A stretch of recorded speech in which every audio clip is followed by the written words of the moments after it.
I never say quit. We've been shut down 3 times by big tech, who does not want us to make fun of the exalted ones, aka Joe Biden, the Democrats, and everybody else. But that's a comedian's job, so I will continue to tease them, and nobody's going to stop me. This episode brought to you by a nondescript bubbly drink that is alcohol free. Why? Because I just got back from Salt Lake City. And you don't have to drink to have a good time there, but it helps. So, earlier today, we're talking about, this is my 15-year anniversary in comedy. And I'm going to try something new I want to share the screen and show you what it looked like when I did the shows. So let's see. You click on this application window. I'm going to share just this one. Look at this. Boom.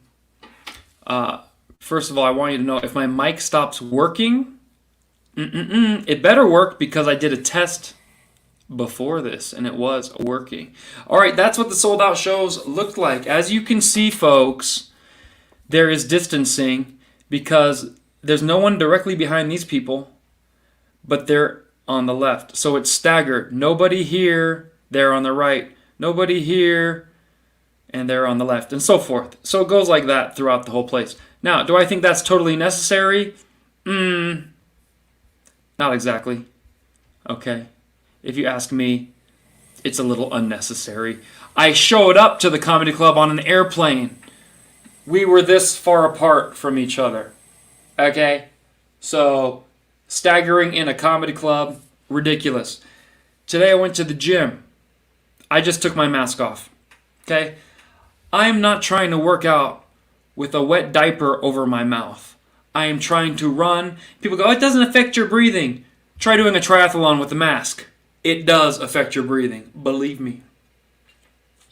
So, there we have it. That was such a great time. And that was my 15-year anniversary at the comedy club. So, I think we should do something nice. 15 years in the business!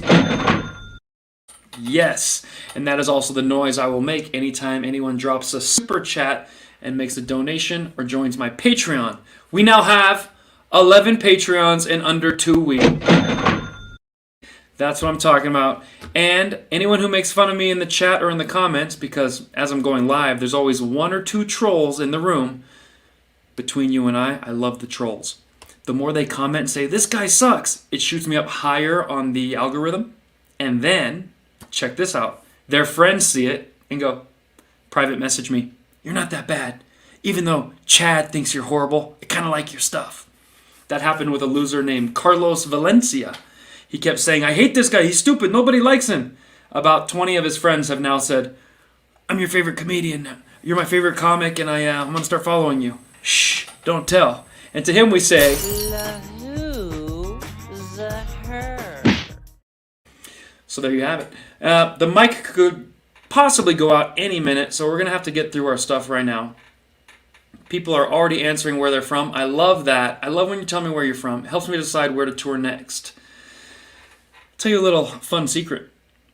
I asked everybody where they were from in Europe one time, and people put Iceland, and enough people wrote Iceland. I said, I'm going to do a show in Iceland. We had about 70 people there that night. It's not a lot, but it's not bad for a guy who's never been to Iceland.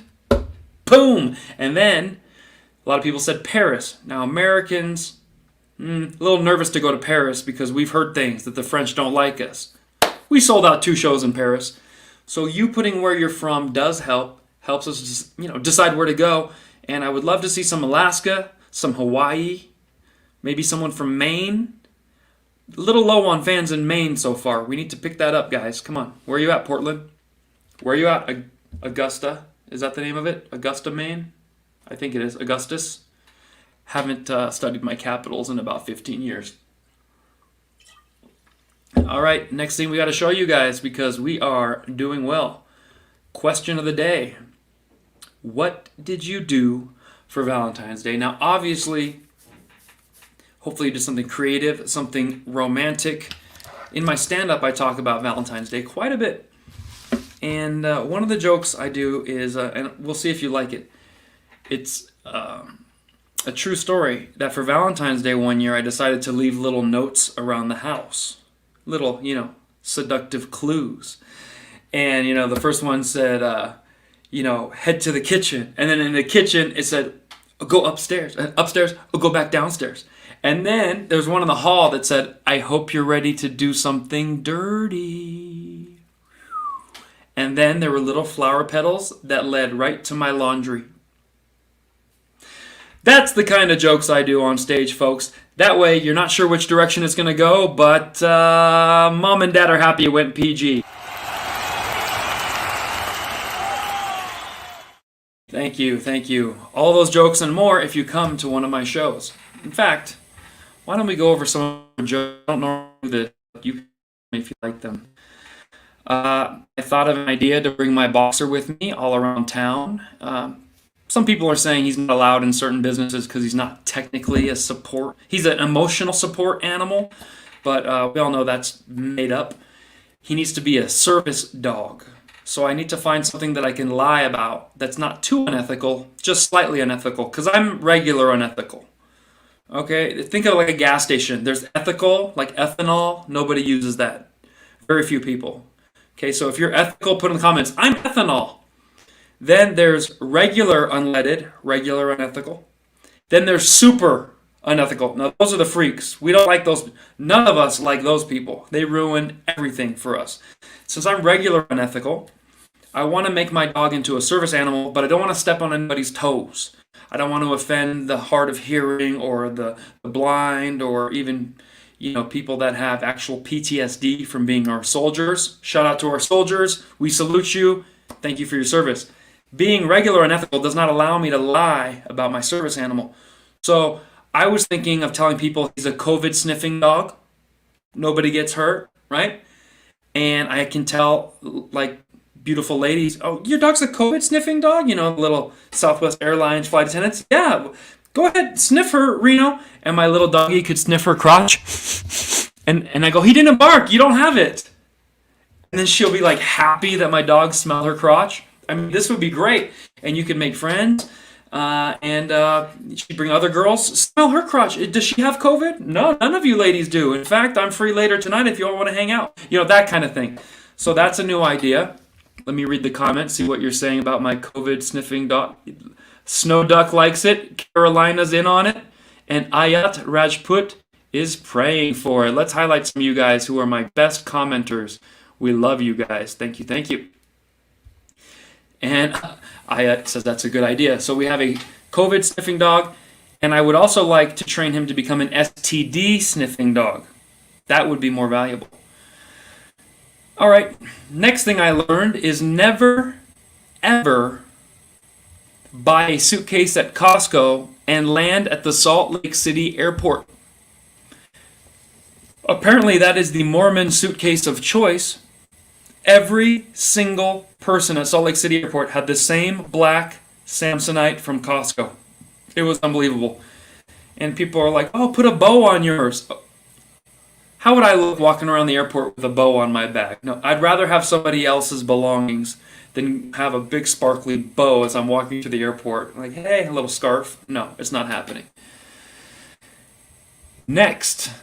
There we go. See, Parmita liked that one. Good. Next one. We've all heard of, I believe it was George Bush, who had a policy. He wanted everyone to get educated, and they called it No Child Left Behind. Who remembers that? Put in the comments. No Child Left Behind. Well, after seeing the last 52 executive orders from Joe Biden, he has a new policy. No Jobs Left Behind. Let's go ahead and do a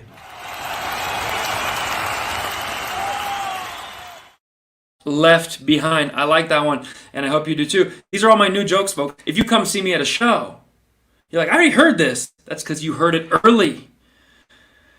I got one for you. There was a woman on one of my Zoom shows, and I was telling jokes, and on the computer I just saw her like this. Could you imagine trying to make someone laugh, and they're acting like it's like class, like on Professor Duncan's? Like, I'm sorry, I'm making jokes. Am I boring you? Like, are we going over the quadratic formula right now? the quadratic equation. And so finally, I go, hey, whatever her name was, I said, hey, let's just say her name's one of you people. Let's just make it fun. I said, hey, Joni. I said, hey, Joni, what's going on? You're not laughing at all. What's going on? And she goes, oh, sorry, I have RBF. Now, who knows what RBF stands for? I had to look it up. That's right, I had to look at it, and that was rude of her. I had to look it up, and it's resting B face. And so I started laughing. I go, you know, the problem, Joni, is you have ABF, active B face. And I think that's a new one we should tell women. Hey, make sure you don't bring your active B face if we go to the club, okay? Because we're going to follow. That's right. Next joke for you. All right, this is a fun one. So, this is not a joke. This is a true statement that I thought of. But we all talk about race every single day in this country for no reason. Because race is the least important thing in the world. Really, it's really not. It's fun to joke about. But, so I wrote this down. Race is by far the funniest thing to laugh and joke about. And by far the dumbest thing to complain and cry about. If you agree, put in the comics. Give me a hell yeah. Let's turn this into a slam poetry night. Slam poetry, hey. There we go. Some of you know it. Now I want to show you how international my fans are. Shalom. Is it shalom or shalom? I will go with shalom. Shalom from Israel. Very nice. Very nice. Lisa Emerson says masks have helped with arresting B-face. That's good. I think the masks have helped a lot. Have you ever seen someone with a mask and they look great and they take it off and you're like, whoa, didn't see that coming. Seen that a few times. In fact, I'm kind of like a guy, like I was at a restaurant and I saw these women walk in. I'm like, oh, okay. They're kind of walking to their table. And then I'm just kind of like, oh, take it off. Come on. Take that mask off. Yeah. And just like slow motion, like an 80s movie. I'm like, yeah. So it's kind of like the new, I'm like a teenager again. Let me see your nose. All right. Moving right along. Well, this is interesting. I was thinking on Valentine's Day if there was a couple who, maybe they were having a nice time, maybe the date ended quite well, and maybe this happened to you. She reached for the lubricant, sprayed it on, and it turned out it was hand sanitizer. Ugh. Oh, that ruins Valentine's Day. Ouch! Did that happen to you? If it did, please put in the comments, hand sanitizer instead of lubricant. Let's see if we have anyone. Snow Duck knows what I'm talking about. Sorry about that. It goes away after like 30 seconds though, I'm sure. And by the way, now it's clean to eat. Whew, this is getting weird late at night, folks. Let's do a little air one. Great. Next one. Are we having fun? I had like 500 viewers back when this thing was freezing. And now I think the haters who were trying to hack me, I think they have been kicked off, or they went to bed and now they're not hacking in. So this thing has already lasted 13 and a half minutes. We couldn't get past the 6-minute mark just an hour and a half ago. Horrible. All right, speaking of taking off pants and lubricants and hand sanitizers, I wanted to tell you something personal about myself. I think it's time you know. I refuse to wear underwear with other men's name on it. Refuse. I don't see why any guys do it. How would you like to take a girl out? You're the one who got her phone number. You risked getting embarrassed that she already had a boyfriend. She agreed to give you her digits. You called her. You set up a date. You set up the appointment. You set up the place to meet. You got her the dinner. You drove her. You held the door open. And then the time you finally hook up with her, you take down your pants, and it says Ralph Lauren. No. This is where it's nice when your mom wrote your own name on your underwear. She needs to know who took care of all this, okay? I want full credit for what's going on right now. I want Kayvon Moesie underwears, okay? And if you're not going to make me my own personalized underwear, Calvin Klein, then you're not getting credit for all this either. I'm not going to let two guys take credit for my you know what either. Dolce and Gabbana? No, this is just Kayvon. This is all Kayvon. Thank you very much. And Donna Karen had nothing to do with it, and neither did Tommy Hilfiger. So I was thinking of which brands I can wear as far as underwear. And this is a good one. Noel Elliott says, do you wear Fruit of the Loom? I can't get down with Fruit of the Loom because it says fruit in it, and I don't want fruity underwear. Okay, that's okay for the fruities, but I don't want too much fruit in my looms. And I don't want anyone else's fruit near my looms. So that doesn't work for me. What else? Marty McFly briefs, not happening. Can't do those. Those look weird. Look like a little boy or something like that. No. This is a new one I've never heard of. Lol Monsters says I only wear comfy balls. I didn't even know that was a brand. Tidy Whities. No. So I'm going to tell you the brands I think I can wear based on the name. Pull down my pants. Ladies, tell me, how would you like to read Lucky? It works, right? It works. Lucky. All right. In fact, I'll show you right now. That's what I'm talking about. That is okay. Lucky. All right. How about Untuck It? That's a new brand. Untuck It. Pull down your pants. Untuck It. It's perfect. And finally, there's a tennis brand called Head. Now that is a good suggestion right there. I also like the idea of Billabong. And Isaac Foss also has a brand called Head. See, we're not being rude. This is a tennis brand. Head. Perfect for underwear. So I'm thinking that's going to go in my next 1 hour special. And you guys were the first to hear me kind of work my way through that. All right. This is one Valentine's Day, not long ago. I went out and the girl wore a sparkly dress. Like a sparkly, glittery dress. And we're on the dance floor and we're having fun. But ladies, do you realize when you wear those sparkly, glittery dresses, it doesn't just stay on you? By the time I got out of the club, I went into the restroom, the lights were on. It looked like I humped the disco ball. It was just right in this area. I was like, oh my goodness. And you can't get glitter out. I'm pounding it, I'm beating it, you know. And she's like, what's taking so long? I had to beat the glitter off my crotch. So be careful with that stuff, ladies. Please. Please be careful. That's right. Joshua Alvarez knows what I'm talking about. He's had disco balls before. Not fun. Not fun. All right. Next one. Here we have a interesting joke I was thinking of. We'll go down here. Well, this is a dad joke that I use. People really loved it in Utah. They love dad jokes in Utah because it's not dirty, but it kind of feels like it is.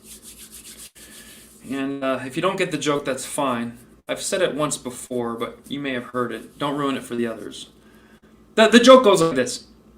I can't believe it. My friend's wife just left him because he had pictures of other women's feet in his phone. Now that's just petty.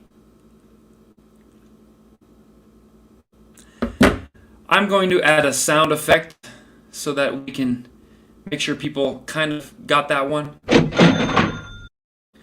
If you understood that joke, put it in the comments. That's just petty. Okay. Now here we are. We have people asking all kinds of questions. First of all, with the glitter balls from the dancing with a sparkly dress. Later on, she gets mad because she thought you went to a strip club while you went to the restroom. Exactly. Here we have, I believe it's probably pronounced Eva Murphy, who was online 3 other times and we kept getting kicked off. She says, 4th time is the super charm. Why is it that we got kicked off 3 other times, but now the haters are in bed? I don't even know. Hard to believe. Hard to believe. Well, it's now time to log off. As I said, I did not expect to do this at this hour. 2.5 hours ago, I was ready to give you all my energy. Now, I'm running low. This is not a Zima. People are asking, is that a Zima?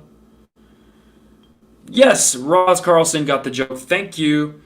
This is a dry, bubbly, botanical, all-natural, vanilla-flavored, sparkling beverage. Very delicious. I don't even know where I got it, and I can't find them anymore. So please, if you find a case of them, mail them to my house. I'll drink them all. They also have lavender, which tastes like a flower. Very good. All right. Did you finish the conversation about the black-owned businesses? Well, might as well go there because we never quite did, and now no one's kicking us off. Although, if anything gets us kicked off, it'll be talking about black-owned businesses during Black History Month. This was the question that was posed to my viewers earlier today, and the question was simple. Should Amazon and Google be promoting so-called black businesses? I don't even know what a black business is. But there's some, if you go on Amazon's homepage or Google Shopping, it'll say, shop black businesses right there in the corner, right where we're pointing. And to me, that's a little weird because first of all, let's say you sell hats. Are you a black business or a hat business? I'm a comedian. Am I a Persian comedian or just a comedian? Well, I do Persian jokes, but at the end of the day, I performed at a Jewish event once, a Muslim event, a cruise ship, a college, and I just made the people laugh. And it strikes me as odd that a business would be called a black business. Let's say you got two owners. A lot of businesses have co-owners. One's black, one's white. Are you now a black business? Are you a Barack Obama business? What are you? Why aren't you just a great business? That's all I want to know. They would never put a little thing in the corner that says, support half Persian businesses this month only on Amazon. So it feels like they're just dividing us. It's a little divisive. If they put support American businesses, then I don't care if it's a Vietnamese lady who's running it. I want to support her. If she's Korean, Japanese, African, Jamaican, all the colors of the rainbow, I want to support that business, keep the money in America. But to single out black people and say we have to support their business first of all, makes me feel like, well, what's wrong with their business already that we have to give them extra help? I'm sure they have a good business. I supported Mike Tyson because he was the best boxer, and I couldn't wait to pay-per-view to watch him fight. Michael Jordan because he was the best basketball player. I didn't like Dr. Dre because he was a black business. I liked him because he made dope beats by Dre. So I think that they should take it down. I don't think anywhere should say, let's buy from them because they're a black business. Because it's still racism, even though it's positive racism. Like, if you only came to my show only because I was Iranian immigrant son, I would rather you just not come. Just come if you like my comedy. Come if you want to hear my comedy. Come if you're not sure. But don't just buy a ticket to support the Persian business. That just seems so lame to me. So I'm going to see your comments, and we're going to see what you guys have to say. Because the question is for you. We have one. Someone says, agreed. Leftists love to separate us by race. Someone says, divide and conquer. And we like the people who are very middle of the road. Ayat Rajput says, I adopted a dog that was black and white, just like Michael Jackson. And to be honest, it doesn't matter if you're black or white.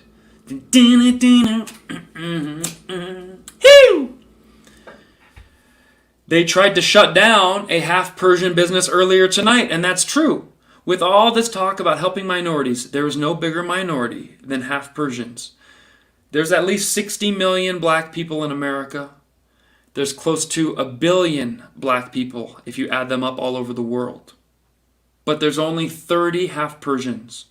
Why don't we get a little square on Amazon to blow our businesses out of the water so people can finally know what a half Persian's all about? Very divisive. That's another question I have. What makes a business black? Like Eminem. He's in rap.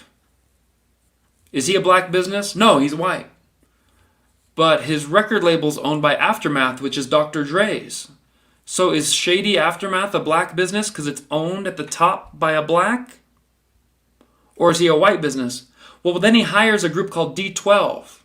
That's 11 other black guys. Eminem's the only white one. So is Eminem a black business now? Because he has 11 blacks working under him who are not as good as rappers as he is, but he still employs them.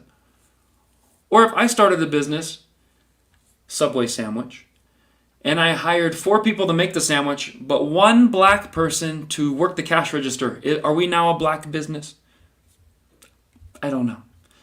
Can Kamala Harris claim that she's black if her dad is half Jamaican and her mom is full Indian? Maybe she's a quarter black. I prefer Tom Brady. He's a quarterback. Next, is Bubba Wallace black enough to be a black business? Is Barack Obama black enough to be a black business when he gives a speech? And by the way, why does Barack Obama need any financial help? And then let's say a poor kid who just started a business, and now he's not getting any sales because Barack Obama is getting all the sales. Let's say Barack Obama and Whoopi Goldberg and, of course, Oprah Winfrey have a business on Amazon. And they're all multimillionaires, some of them billionaires. And then there's an immigrant from Cambodia, a half Persian, and a Indian gentleman. And none of them have over $1 million in their bank account. And they want to start a business. Should we push them out of the way to help the black business, Oprah, Whoopi, and Barack? Or should we let us all compete based on who's got the best products? These are the questions you need to ask people. It happens so mainstream, it doesn't even seem like racism anymore. But I'll tell you, the media talks about white supremacy like it's all around, it's going to hurt all of us. Never met a white supremacist in my life. You'd think as a half Persian, I would come across a few. I've heard about them. I've seen them somewhere else in the media. But I have seen a lot of racism pushed by companies where they're ignoring whole other sects, Latino businesses, Asian businesses, half Persian businesses, and even struggling white businesses, all to promote who they feel is the victim, and that is the biggest racism of all. All right. So we have some people saying best products is what I like to support. Thank you, Kelly. You agree with me. These things that I talk about, they're not going to touch on in mainstream media. You're not even allowed to go there. All right. But that's what I love about doing this. Someone just made a super chat. So we have to do a big shout out to our super chat as a thank you. Booyah! You just threw $5 in the pot. That goes to my next show. All the money goes right back into writing, creating jokes, and touring. So thank you, Tavlon Avahu. And it's so funny. He says, nobody likes pity money. This racism is disguised as social justice. But then he sent me some pity money. That's what I'm talking about. Supporting the half Persian business. Awesome. All right, guys. These are the questions of the day. And you know what? I'm glad we asked this stuff because once you think about a philosophical question, then you can make fun of it in a more, let's just say with more clarity later on. And that's what it's all about. Okay. I'll answer a few questions. Anyone who wants to ask a question, put it in the chat. I'll try to answer as quickly as I can. And we'll go from there. Here's a great question from Sarah. Sarah F. I wonder if they would support black businesses who are Trump supporters. It's so true. It feels like Trump supporter cancels out black. Because when Kanye West says, I want to vote for Trump, all of a sudden, they wanted to ban him, cancel him. You done, fool. It ain't going down no more like that. You ain't woke. And guess what? He's black. So you have to support his business. If you subscribe to that kind of thinking, you're not allowed to change. He doesn't just randomly not turn, he's not black anymore because he doesn't vote the way you like. You have to be as dumb as Joe Biden to believe something like that. Next, Thomas Sowell. You just said my favorite dude. Thomas Sowell is a genius. He is from Stanford and Harvard. I think he also went to Columbia. He is a economist. Economists are very good normally, not so much anymore, looking at raw data, numbers, and concluding things. And you can look at numbers and come to wrong conclusions very easily. I would like to go through an exercise with you. And I want to ask you guys, when we all know what the media pushes that the cops are out hunting African American people all day long. That's what the racist police do. That's the narrative. Thomas Sowell, who's African American, ran the numbers and found out that only 10 unarmed black people are killed every year, and not for lack of trying to get armed. They might be grabbing for the gun or reaching for something, or they somehow make the officer uncomfortable. And guess how many white people are killed unarmed by police every year? Approximately 25. So the idea that the cops, all 750,000 law enforcement, are out trying to just murder as many African Americans as they can is a complete lie. In fact, double white people get killed every year by police. Now, the big argument comes. But Kayvon, here's why you don't get it, bro. There's way more white people, so obviously the cops are going to just start shooting more white people. But proportionally, they're still killing too many. That's 10 too many. Even though they killed 20, 25 white people. All right.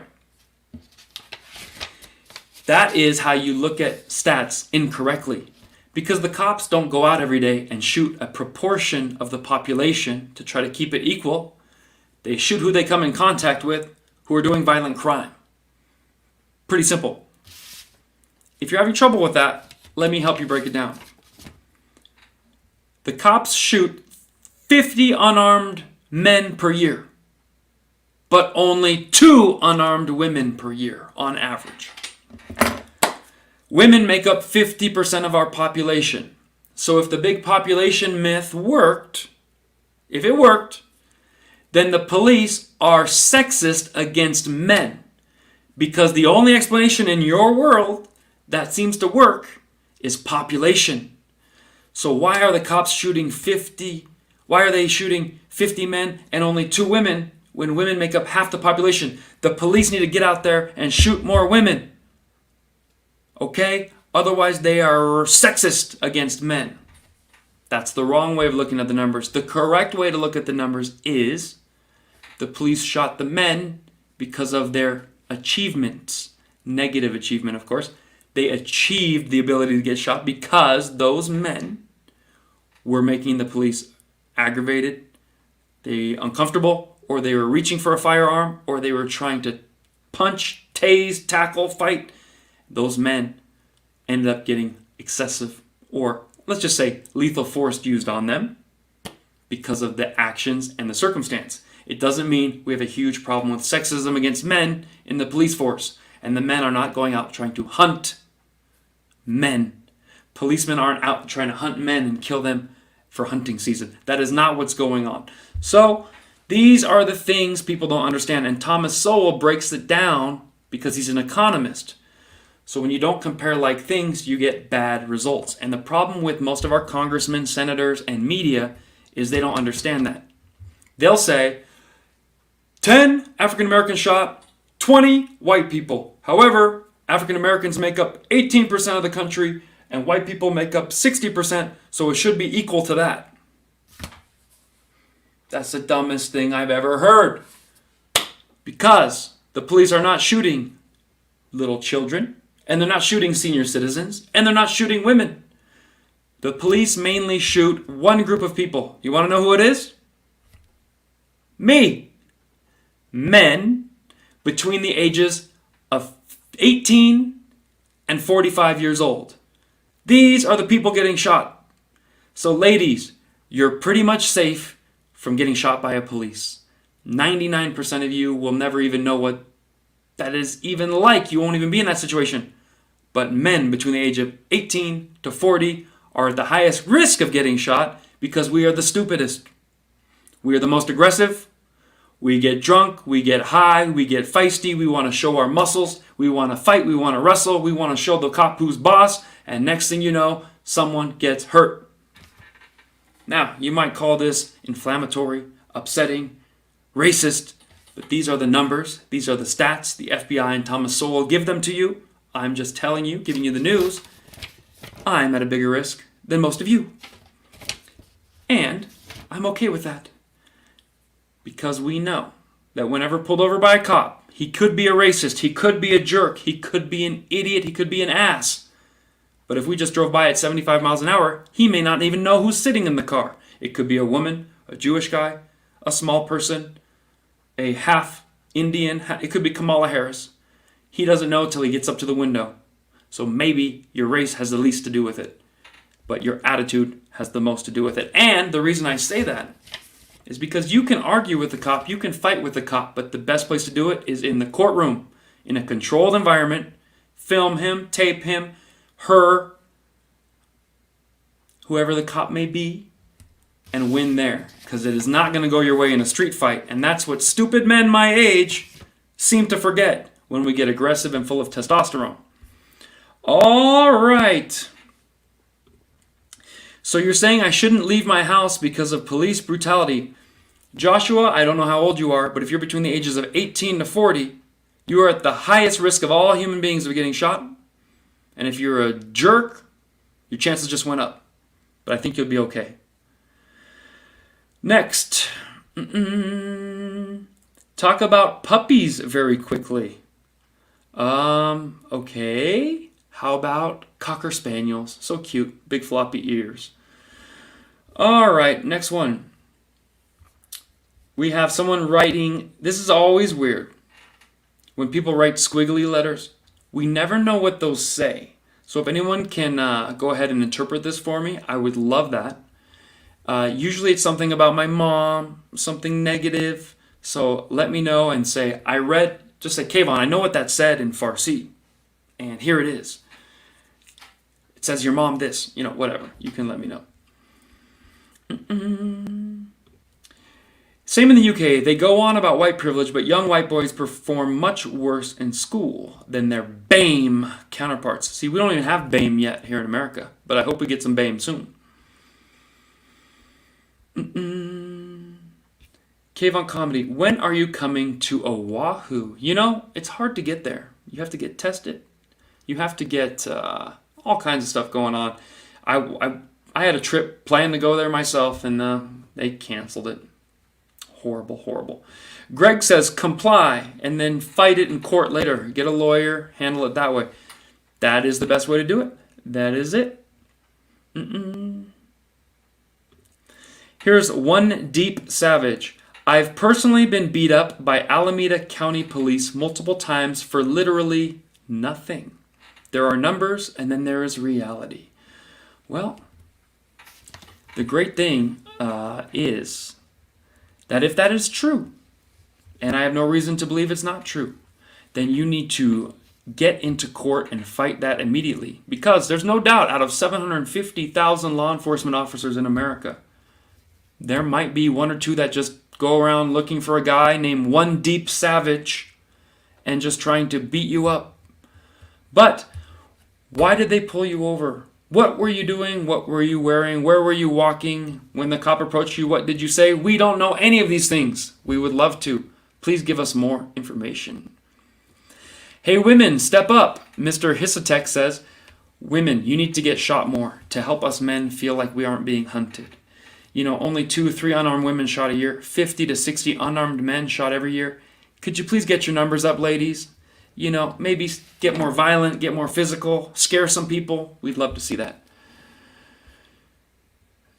The best comedy is what I used to call common sense. Boomer. We got a boomer. All right. Now we have some people coming from my hometown, and I can't believe you're still awake. If you're awake in Las Vegas, give me a shout out. We have just a variation. Good to see you. How's the weather out there? They're freezing in Texas. Hopefully Vegas is okay. The reason A lot of people have been asking me to do this. Do a collab with Steven Crowder. If you guys know Steven Crowder, hit him up. Say, hey, why don't you have the most famous half Persian comedian come on? He would love that. Shout out for my super sticker. Bam, bam, bam. I made this just for you. Thank you, thank you, thank you. And we appreciate it. Next one. Let's not leave this person in the dust.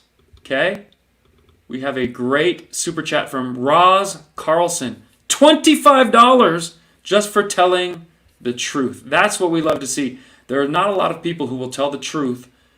And it's not fun. It's not comfortable. I'd rather joke about underwear and peepees and all that. But unfortunately, you have to get into the truth because there's so much negative media and misinformation out there. So we got to shout out to Rob. Thank you. Wow. And can you believe we've been going live for 41 minutes now? Nobody's canceled us. Yet. 3 times earlier today, they canceled. That's what LeBron James says. Joshua Alvarez making fun of LeBron James for claiming we live in a racist society, even though we all support his black-owned business, making him a almost billionaire by the age of 30. And he's not as skilled or graceful on the court as Steph Curry or Michael Jordan, but he's a brute, and he gets in there and he slams the ball in the hole and then tells us how racist we are. Thank you, LeBron. Now we have this one. Come on, man. We need to get a come on, man sound effect. I'm going to add that next. Come on, man. And remember, keeping racism alive is one person only, Joe Biden, who says, if you don't vote for me, you ain't black. Here's a good point. A lot of people thought they canceled me earlier tonight. I gave it 3 tries, cancel, cancel, cancel. They went to bed. I stayed up 2 extra hours. Boom. You know I'm back. I'm better than ever. And then we have some people giving great advice. Thank you, Joshua. Every time you guys hit the like button, you leave a comment, or you click share. This goes more viral, and the truth gets to more people. Instead of the easy answer, which is all whites are supremacist, all cops are bad, everyone's racist, you get the truth here, and then we are, let's face it, we're fighting an uphill battle. College churns out 50 to 100,000 kids every year who believe the myths of the left. All whites are supremacist. All cops are racist. The ozone layer is going to kill us all. The coronavirus is everywhere. We're all going to die. We must power all of our cities with wind turbines. The things they learn, you have to be highly intelligent to be that stupid. Common sense is washed away, rinse, repeat. So I'm coming out here and I'm reaching, I don't know, maybe this video will go out to 20,000, 50, some of my videos 6 million people. But we are fighting this wave of negative reinforcement and information. And that's why these super chats and these $5 and $25 and $50 here and there, so cool. We appreciate it. You guys rock. I'm going to sign out soon. Here's how you can help. I'm going to make lots of comedy clips. I'm going to make fun of Joe Biden quite a bit. That is a comedian's job. Make fun of the people in office. For some reason, they got that in the media. The mainstream comedians understood that when Trump was in office. But now they're going to take the next 4 years off. Not me. I'm working triple time. So we want to make sure we support half Persian businesses. Here's how you do it. One-time donation on GoFundMe. Thanks, God. Many of you did the super chat, shout out, or Patreon members. Then we can make fun of some of the dumbest stuff going on in our society on a daily basis. My next shows are in Washington, D.C. We're going to add Miami, and we're looking for some new cities. So hit me up. Tell me what city I should go to. The best thing you can do, email the comedy club, CC me into the email, and tell them to bring me. Then I will piggyback off that and force their hand. That's how we do it. All right, goodbye, everybody. Thank you for watching. Look at the scrolling right there. Thank you for watching. Goes right there, right on the bottom. And then look at this, scrolling. So long, Farewell. I hope you had a good time. Bye bye.